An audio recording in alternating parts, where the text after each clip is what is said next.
They're saying that Donetsk at the moment is probably the safest place that it has been in the last 8 years, because the fighting is now mostly going outward and not into the city.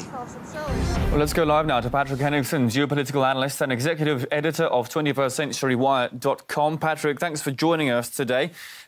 Just talking about the latest news coming out of the highest echelons of Russian-Ukrainian politics. Both Putin and Zelensky have said they're willing to engage in dialogue. The Kremlin, though, has said the Ukrainian side is apparently no longer applying to those offers for a meeting. What can we read into that? There's been a lot of inconsistency and understandably from the Ukrainian side, from President Zelensky. He's probably on the phone constantly in communication with the United States, their representatives, and NATO as well, or whatever the contact lines are there. And so he's probably getting various instructions of how to react, things to do, say yes to this, no to that. There's probably a lot of wrangling over a location for a meeting as well. But, as things progress, it's clear that Russia, in terms of negotiations, has quite a bit more leverage than Ukraine does. And as time progresses, I believe that probably President Zelensky is going to have less and less bargaining power or leverage in terms of how negotiations are going to go, and he will have to come to the table at some point. Certainly, there's been, by many people's estimation, it's been a surprise at how quickly a large portion of Ukraine's military capability has been hobbled, really in a period of just over 24 hours.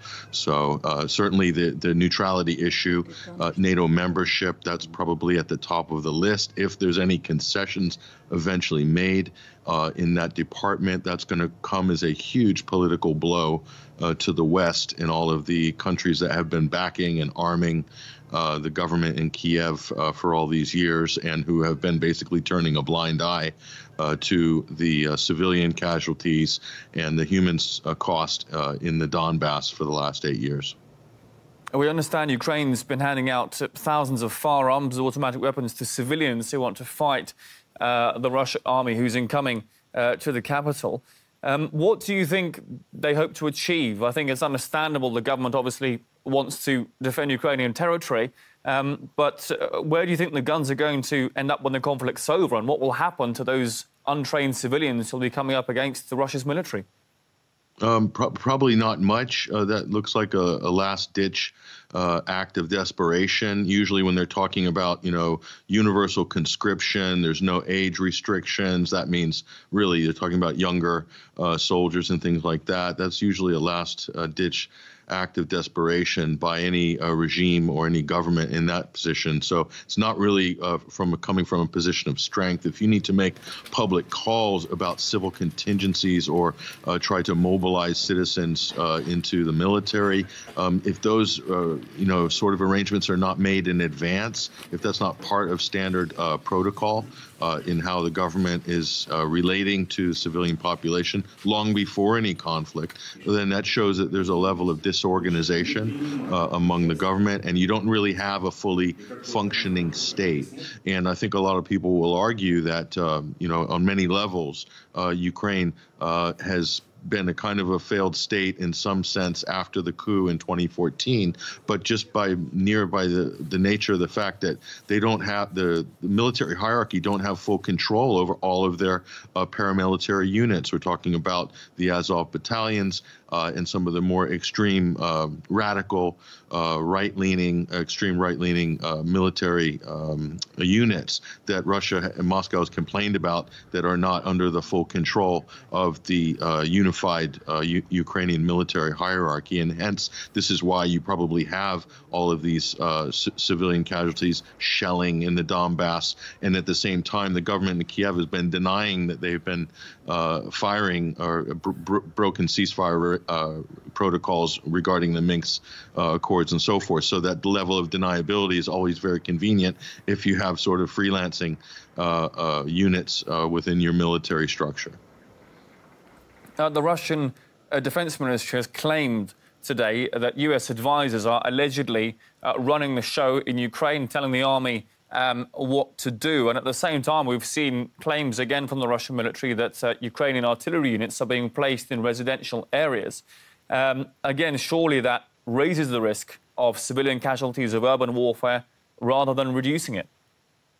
Certainly, yes. I mean, this is the sort of thing you'd expect to see in Idlib, in places like this, occupied by extremist factions. Again, that's kind of an act of desperation. If that's the case, if this is what the Ukrainian military are doing, or if it's being done by some of these more rogue paramilitary units that are within under the umbrella of the Ukrainian military, then that's not good at all. And again, they're not able to sort of have proper footing in a conventional sense, and the contingencies aren't there. I mean, that's not something that you would normally plan for and want to do.